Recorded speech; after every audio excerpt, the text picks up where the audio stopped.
Time 9:30 ఇంకో 10:30 అయితే డబ్బాలు తెరుస్తారు, ఓట్లు లెక్క పెడతారు. పగటిలి బువ్వ తినే యాలకు ఏడ ఎవరు గెలిచింది, ఏ పార్టీ కథ ఏందో తెలిసిపోతుంది. చలో మొదలైతే హెడ్లైన్స్. తెల్లారితే ఓట్ల లెక్కింపు, ఎవరితో మరి గెలుపు.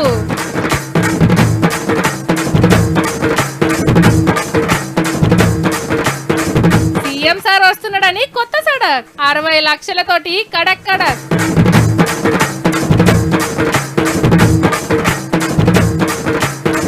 దంచుడు దంచిన హరీష్ అన్న, క్రికెట్ మస్తు ఆడుతున్నావన్నా.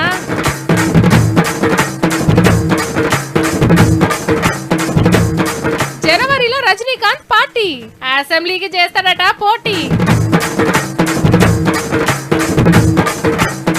ఏం ఇంటర్వ్యూలు చేస్తున్నావేంది?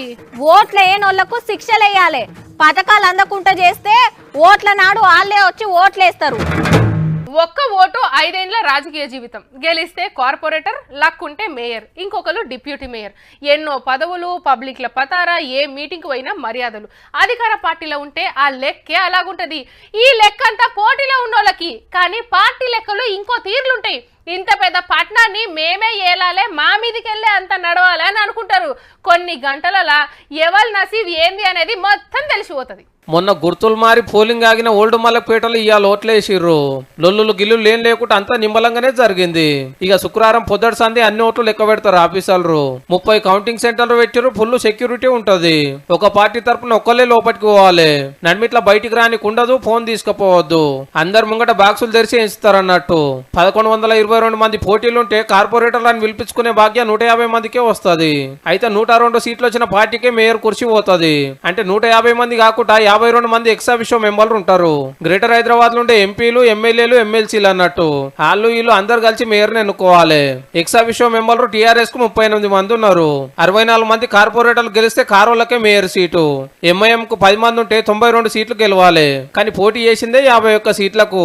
ఇక బీజేపీకి 3 ఉన్నారు కాబట్టి 99 మంది కార్పొరేటర్లను గెలిస్తేనే ఆ పార్టీ వాళ్ళు మేయర్ అవుతారు. కాంగ్రెస్ కు ఒక్కలే ఉన్నారు కాబట్టి 101 సీట్లు గెలిస్తేనే మేయరు, లేకుంటే లేదు. ఒకవేళ ఏ పార్టీ సర్పంచ్ కార్పొరేటర్లు గెలవకుంటే పొత్తులు పెట్టుకుంటారేమో. కొన్ని గంటలైతే మొత్తం తేలిపోతుంది. మీకు యాదుకుందో లేదో, 3 ఏళ్ల కిందట అమెరికా అధ్యక్షుని బిడ్డ ఇవాంకా మన హైదరాబాద్కి వచ్చింది. అంత పెద్ద మనిషి వస్తుందని ఆమె తిరిగే ఏరియాలలో అద్దాలసొంటి రోడ్లు వర్షిండ్రు, గోడల మీద అందాల బొమ్మలేసిండ్రు, రంగురంగుల చెట్లను పెట్టిండ్రు, సిగ్నల్ కాడ అడుక్కునేటోళ్ళని తీసుకుపోయి షెల్టర్లో పెట్టిండ్రు.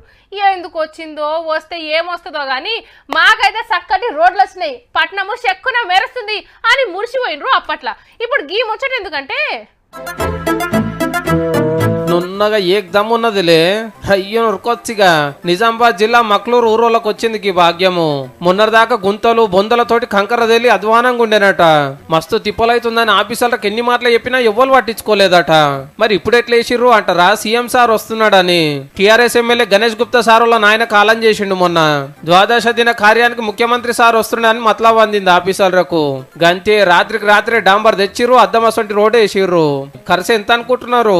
45 లక్షల నుంచి 50 లక్షల రోడ్డు హడావిడిగా వేయడం.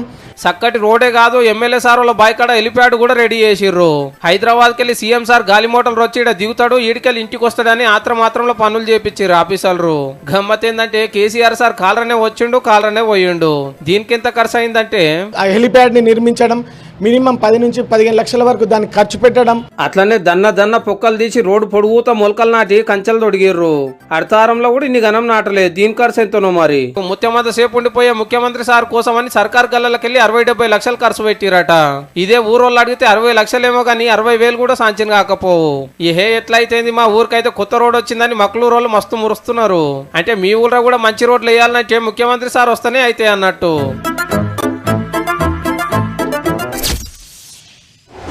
తోపు హీరో సినిమా వస్తుందంటే ఎట్లుంటది? టాకీస్ల ముంగట పటాకుల మోతలు, దరువులకు డాన్సులు, సీటీలు కొట్టుడు, ఎగురుడు, దూకుడు ఓ జోరు ఉంటది.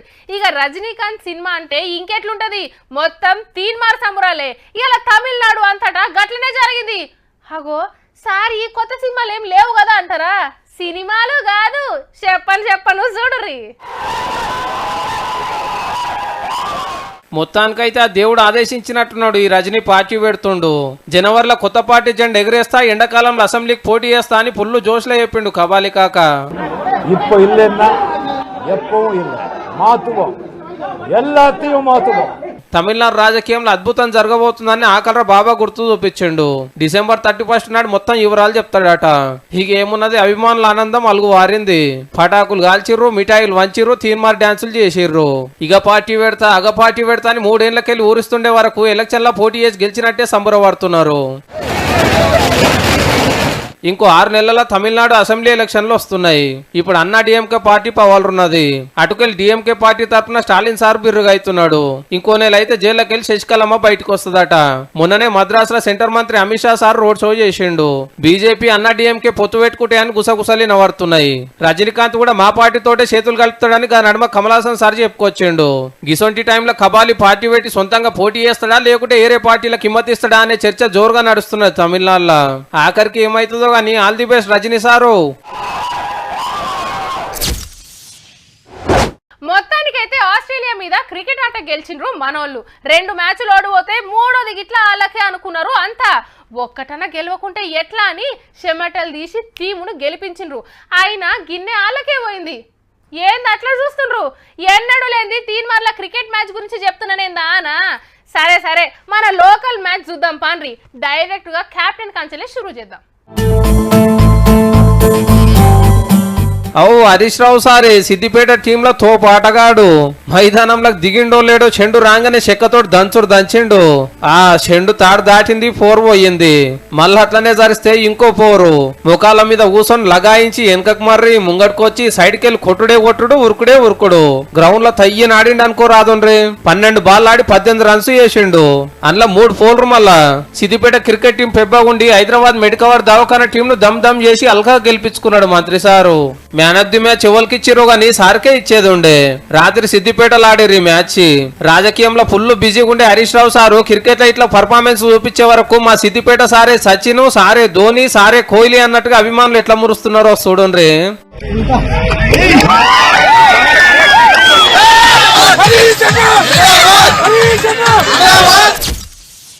అన్న ఓటేసినావా? మేడం. Very good. ఓ అన్న ఏళ్ళు చూపి. ఎందుకమ్మా ఉంగరాలు గుంజుకుంటావా? ఏ కాదు, ఇంకుందా ఓటేసినావా అని చూస్తా. నా ఓటు వేయలేదు, ఊళ్ళో ఉన్నానమ్మా. మంచిగా చెప్పినావు. పో మరి ఊర్లోనే పోయి ఉండు. పట్నంలో ఉండొద్దు అన్న నీకి నువ్వెవలు? ఓ అన్న ఓటేసినావా? మంచోన్వి నువ్వు. ఓ అన్న ఓటేసినావా నువ్వు? నువ్వు వేసినావా అన్న? ఎందుకేలే ఓటు? టూర్లకి గీర్లకి తిరగనికే పోయినావా? ఓటున్నది ఏమిటికి? దాచి పెట్టుకోనికేనా? ఓటేస్తేనే పట్నంలో ఉండాలి, లేకుంటే లేదు. అమ్మా ఇసోంటి శిక్షలు బయట దేశంలో, మన దేశంలో అసోంటి ఏముండవు. ఈడ కూడా పెట్టాలి ఆ చట్టం. ఓటేనోళ్లను 5 ఏళ్లు నగర బహిష్కరణ చేయాలి, 5 లక్షలు ఫైన్ కట్టియాలి. ఏందమ్మో కొత్త రూల్స్ పెడుతున్నావు? ఓటేసినోళ్ళకే సర్కార్ పథకాలు అందియాలి, లేకుంటే లేదు అని సిపి సజ్జనార్ సార్ సలహా అయ్యలేదా? అట్లా అడిగితే మంచిదే గాని హామీలు తీర్చకుంటే లీడర్ల గిట్ల ఓట్లు అడిగే హక్కు లేకుండా చేయాలి కదా. శిక్షలు ఓటర్లకే గాని లీడర్లకు కాదు. ఓటేసిన రోడ్లు ఎందుకు వేస్తలేరు అని నిలది ఎందుకు చేయరు లీడర్లు? గెలవక ముందు నేను అది చేస్తా ఇది చేస్తా అంటారు, గెలిచినాక దేహనికి ఇట్లా దేకరు. అందుకే జనాలు ఓట్లు వేస్తారేమో. లీడర్ల సంగతి వేరు, ఓటర్ల సంగతి వేరు. ఓట్లు వేస్తేనే కదా లీడర్లను నిలదీసి అడిగేది. ఓట్లు వేయకుంటే ఏం అడుగుతారు? అయ్యా మాకు ఇల్లు లేవు అని మొత్తుకుంటారు. ఇచ్చిండ్రా? ఎవలో ఎందుకు పద్మ, మీ చంద్రవనే ఉంది, ఎన్నొద్దుల నుంచి అడుగుతుంది. ఇచ్చిరా మీ చంద్రవకు? వచ్చినాయా అంటే కడుతున్నారట, కరోనా వల్ల ఆగినాయి, ఇప్పుడు ఇస్తారేమో. మళ్ళా ఇచ్చిన హామీలు తీర్చినప్పుడు మేము ఓట్లు ఎందుకు వేయాలి అని అనుకున్నారేమో. ఈసారి ఓటేయాలి, మళ్ళా వచ్చేది చేస్తామంటే మళ్ళా అప్పుడు వేయాలి. ఓటు ఉన్నది వేసుకుంటా ఓనికే, గంతే. అంతే కదా మరి. ఇన్నేళ్ల సంది ఓటర్లు ఏం చేస్తున్నారు? ఓట్లు వేసుకుంటూ పోతూనే ఉన్నారు. ఏమన్నా మారిందా మరి? సర్కార్లు మారినాయి, అది ఓటు పవరు. సర్కార్ ను కూలగొట్టే పవరు, నిలబెట్టే పవర్ ఉంది ఓటర్ కు. అది తెలియదా? అయ్యో పద్మ, ఎన్ని సర్కార్లు మారినా గవే రోడ్లు, గవే ఇండ్లు, గవే మురికి కాల్వలు, గవే దోమలు, ఏమీ మారదు. వాట్ ఇస్ దిస్ అండి రాధా గారు? ప్లీజ్ అండి, ఓటర్లను ఎంకరేజ్ చేసి ఏళ్ళకు ఇంకురుతుకునేలా చేయండి. ప్లీజ్ అండి ప్లీజ్. వరదలు వచ్చినప్పుడు పబ్లిక్ తిప్పలు గిట్లా పట్టించుకొని లీడర్లకు ఓట్లు వేసి ఏం లాభము అని ఓటర్లు వేయలేదేమో పద్మ. ఏం మొన్న వరద సాయం చేయలేదా? ఓటర్లను ఖుషి చేయలేదా? ఇంకేం కావాలి? ఓట్లు వేయనోళ్లకు శిక్షలు వేయాలి. పథకాలు అందకుండా చేస్తే ఓట్ల నాడు వాళ్ళే వచ్చి ఓట్లేస్తారు. హామీలు తీరిస్తే ఓట్లు ఎందుకు వేయరు? అయినా ఓట్లప్పుడు ఓటర్ కి బిర్యానీ పొట్లము మందు సీసా తప్పించి ఏమీ రాదు. అసెంబ్లీ మీటింగ్లు అంటే ఆంధ్రాలోనే పోన్రి. ఇటు చంద్రన్న తమ్ముళ్ళు అటు జగనన్న అన్నలు టగ్ గఫర్ నడుస్తున్నది. సవాళ్ళు వార్నింగ్లు పాత ముచ్చట్లు దవ్వుకునుడు బీపీ పెంచుకున్నాడు ఆఖర్ల నవ్విచ్చుడు. ఏహే ఒక్కటేంది ఖతర్నాక్ సినిమా చూపిస్తున్నారు. అబ్బా ఏం పర్ఫార్మెన్స్ నేను చెప్పుడు కాదు గాని అన్న ఇక నువ్వు వార్తేసుకో. You are a fake fellow, fake news. చంద్రాల్ సారు బయట అన్నందుకు అసెంబ్లీలో అరుచుకున్నారు జగనన్న పార్టోళ్ళు. చంద్రబాబు నాయుడు ఫేక్ ముఖ్యమంత్రి, చంద్రబాబు నాయుడు ఫేక్ ప్రతిపక్ష నాయకుడు, తెలుగుదేశం పార్టీ చంద్రబాబు నాయుడు గాలి ముఖ్యమంత్రి, గాలి నాయుడు కూడా చెప్పారు. ఆయన ఫేక్ ముఖ్యమంత్రి కాదు. చంద్రబాబు నాయుడిని ఆయన పార్టీని కింద నుంచి మీది వరకు షేక్ చేసే ముఖ్యమంత్రి. మరి వైఎస్ఆర్సీపీ ఎమ్మెల్యేగా నేను పనిచేయడం నా పూర్వజన్మ సుకృతం అని కూడా ఈ సందర్భంగా తెలియజేసుకుంటున్నాను. వైసీపోలే కాదుల్లో జనసేన ఎమ్మెల్యే సుత జగనన్న ఏలువడికి ఫిదా అయిందట. నేను బ్రతుకున్నంత వరకు ఆయనే ముఖ్యమంత్రి. చల్ మాకు మైక్ ఇస్తలేరు, మాట్లాడనిస్తలేరని చంద్రన్న తమ్ముళ్ళు ఇయాల కూడా లొల్లి చేసిండ్రు.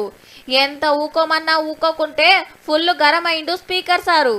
నీకు భగవద్గీత అంటే ఏంటో తెలుసా? నీకు తెలుసా భగవద్గీత అంటే? సర్కారోళ్ళు జగనన్న ఏలువడి గురించి పథకాల గురించి గొప్పగా చెప్పుకొచ్చిండ్రు. అంతా తొండి అని టీడీపీ ఎమ్మెల్యేలు లొల్లి చేస్తుంటే సస్పెండ్ చేసి బయటికి పంపించేసిండ్రు. 20,000 ఫోను 15,000కే వస్తుందంటే ఊరికి కొనుక్కుంటాం. 1,00,000 రూపాయల బైకు 80,000కే అమ్ముతున్నారంటే అప్పు చేసైనా తీసుకుంటాం. 1,000 రూపాయల చీర 500కే అని ఆఫర్ పెడితే షాప్ ముంగట లైన్లు కడతాం. అంతే కదా మరి. తక్కువ ధరకు వస్తుందంటే ఎవ్వరైనా ఇదే పని చేస్తారు. అంత తక్కువ ధరకు ఇంటికి వచ్చి ఇస్తామంటే ఇక ఎట్లుంటది? మళ్ళా అది కిక్కిచ్చేదాయే. అంత పిరమ్మందే కానీ చాలా అగ్గువ. 2,000 బాటలు 1,200, 4-5 కొంటే ఇంకా తక్కువకే. హగో అదెట్లా అంటారా? గిట్లా బాటిల్ కాస్ట్లీ, మందు చీప్ లిక్కరు. అన్న నింపుతుంటాడు, మనం వెనకాల కథ చెప్పుకుందాం. పారేసిన సీసాలు మూతలు తెస్తాడు. 500కు ఫుల్ బాటిల్ దొరికే మందు తెచ్చి ఒడుపుతోట ఉంపుతాడు కాస్ట్లీ బాటిళ్లకు. మళ్ళీ ఎప్పట్లెక్క సీలేస్తే తాగేటోళ్ళు అస్సలు గుర్తుపట్టరు. కాక గంతటి పనిమంతుడు మరి. మునుపు బార్ల పని చేసేదట. ఈ కమత అన్నే నేర్చినట్టుండు. ఈ అన్ని అట్లా నింపినయే. 65 ఫుల్ బాటిళ్లు, 1,00,000 రూపాయల మాలు. అంత ఇంట్లోకెళ్ళే నడిపిస్తాడు. నీకెక్కడదంటే మిలిటరీకి వెళ్ళి తెప్పించిన అంటాడు. కోకోకోలా కూడా మిక్స్ చేసి, థమ్స్ అప్ కూడా మిక్స్ చేసి, వాటర్ కలిపిండు. మిగతా 2-3 బ్రాండ్స్ అవి కలిపేసరికల్లా జనరల్ గా అది ఒక రకమైన కొత్త టేస్ట్ ఉంటుంది. వారేవా ఖమ్మంలో కస్టమర్లను కష్టపెట్టొద్దని కీసల్నే సోడా, నీళ్లు, కూల్ డ్రింక్ ఆల్ మిక్స్ చేసి సీల్ చేస్తాడట. కొత్త టేస్ట్, ఫుల్ కిక్కు. ఒకరికి సప్లై చేస్తానికి తీసుకోబోతుంటే గాసారం మంచిగా లేక పోలీసులకు దొరికిండు. హగ్వకే కాస్ట్లీ మంది అందించే సేవ చేస్తున్నా అనుకుండో ఏమో మరి. ఏందో ఏమో పోన్రి. మొన్న దుబ్బాక ఎమ్మెల్యే రామలింగారెడ్డి సారు కాలం చేసే అటెనక పాత పోలీస్ మంత్రి నాయని నరసింహారెడ్డి సారు దూరమయ్యే. ఇప్పుడు నాగార్జున సాగర్ ఎమ్మెల్యే నోముల నరసింహయ్య సారు కాలం చేసిండు. అందరికి ఇట్లా పానం బాలేకనే ఈ ఏడాదంతా ఇట్లనే ఉన్నది. అస్సలు మంచిగా లేదు. నోముల నరసన్న ఆఖరి చూపు కోసం అభిమానులు, టీఆర్ఎస్ కార్యకర్తలు మస్తు మంది వచ్చిండ్రు. హైదరాబాద్ కెళ్లి హెలికాప్టర్ల ముఖ్యమంత్రి సార్ వచ్చి నివాళులర్పించిండు. నరసన్న భార్యను, కొడుకును, బిడ్డలను ఓదార్చిండు సీఎం సారు. కొన్నొద్దులకెళ్ళి ఊపిరితిత్తులు మంచిగా పనిచేస్తలేవట. మొన్న డేంజర్ అయితే దవాఖానకు తీసుకుపోయినా బతకలే. ఇయాల అమెరికాకెళ్ళి బిడ్డొచ్చినాక సొంతూరు నల్గొండ జిల్లా పాలెంలా ఆఖరి కార్యం చేసిండ్రు. 35 ఏండ్ల రాజకీయ జీవితం అన్నది. సిపిఎం పార్టీలకెళ్ళి నకరేకల్లా 2 మాటల ఎమ్మెల్యేగా గెలిచి అటెనక టీఆర్ఎస్లకు వచ్చిండు. నాగార్జున సాగర్లా కాంగ్రెస్ లీడర్ జానారెడ్డి సార్ను ఓడగొట్టి 3వ పారి అసెంబ్లీలో అడుగుపెట్టిండు నోముల నరసన్న. ఇంతల్నే ఇంత పని అయింది.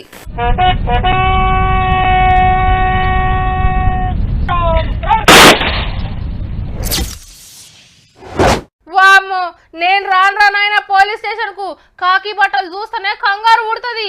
స్టేషన్ కు పోయి వచ్చినట్టు ఆడకట్టోళ్ళకి తెలిస్తే ఏం తప్పు చేసిండో అన్నట్టుగానే చూస్తారు. ఇగో ఇట్లుంటది. పోలీస్ అన్నా పోలీస్ స్టేషన్ అన్నా అంత దూరం ఉరుకుతారు పబ్లిక్. ఎటు పోయి ఎవరి మీదకి వస్తుందో పోలీసు వాళ్ళు ఏమంటారో అని బుగులు పడుతూ ఉంటారు. ఇప్పుడు గీ ముచ్చట ఎందుకంటే జమ్మికుంట పోలీస్ స్టేషన్ పేరు దేశం అంతా మోగుతుంది.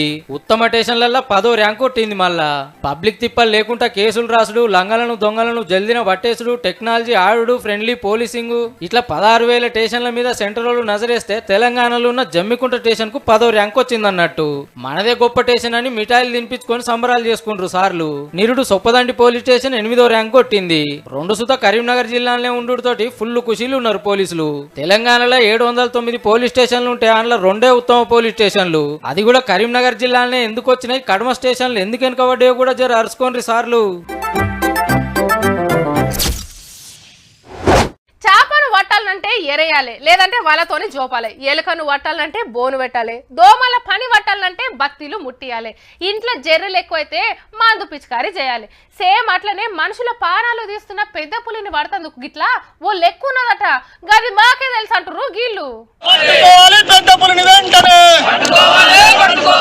6 దినాలు టైం ఇస్తున్నాం, పెద్ద పులిని మీరు పడతారా మమ్ములను వట్టమంటారా అని సవాల్ చేస్తుండ్రు ఆదివాసులు. ఏడికెళ్ళి మోపైందో, 2 చంపింది. ఇంతమంది పబ్లిక్ ను బుగులు పట్టియవట్టే. నెల రోజుల సంధి తిప్పలు పడుతున్నా దొరికి పాడైతలేదు.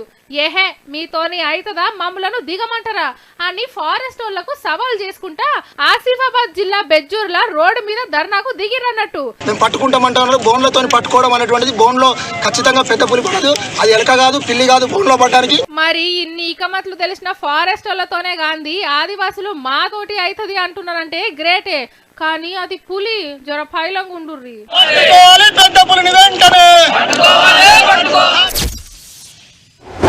ఇంట్లో ఏ వస్తువు ఏడున్నదో మనకెరక. టీవీ ఏడబెట్టినాం, ఫ్రిడ్జ్ ఏడున్నది, బండి తాళం చేతులు ఏడబెట్టినాం, అద్దం ఎక్కడున్నది అన్ని ఎదురుగానే కనబడతానే ఉంటాయి. కానీ కళ్ళు మూసుకొని చక్కగా పోయి పట్టుకోమంటే ఒకదాని బదులు ఇంకొకటి ముట్టుకుంటాం. ఈ సారాతోటి మెదులు ఎట్లున్నో గీళ్ళకి మాత్రమే ఎరక. 50 మంది 50 కుర్చీలు 6 గంటలలో అల్లిపడేసిండ్రు. అందులో చిత్రమే ఉన్నదంటారేమో, వీళ్ళెవ్వలికి కళ్ళు కనబడాయి. దునియా వికలాంగుల దినోత్సవం అని మద్రాసులకు ఇట్లా కుర్చీలు అల్లి దునియా రికార్డు కొట్టేసిండ్రు. ఆగో చెక్కకున్న రంధ్రాలు ఎనుకులాడి వైర్ను జోరిపిస్తున్నాడు అన్న. కళ్ళు కనబడకున్నా ఈసారి తోటి ఇటుకెళ్ళాటు అటుకెళ్ళిటు వైర్ను గుంజుతుండ్రు. ఓ సంగపోళ్ళు నేర్పించిండ్రట అల్లుడు. అయినా ఇప్పుడు అంతా ప్లాస్టిక్ కుర్చీలేనాయే, ఇవేవాళ్ళు కొంటారని డౌట్ వస్తుందిలే. అన్ని చక్కగా ఉండి పని శాతగానోళ్ళ కంటే గింత కష్టమైన పని అలకగా చేస్తున్న మాకు ఏరే పని రాదా, నేర్చుకుంటే మేము దేంట్లో తక్కువ కాదని ఎరక చేస్తుండ్రు అన్నట్టు. మీ పనితనానికి మీ ఓపికకు పెద్ద దండాలే అన్నలు. ఇక ఇవి ఇయాలటి 3 వార్తలు ఉంటా మరి.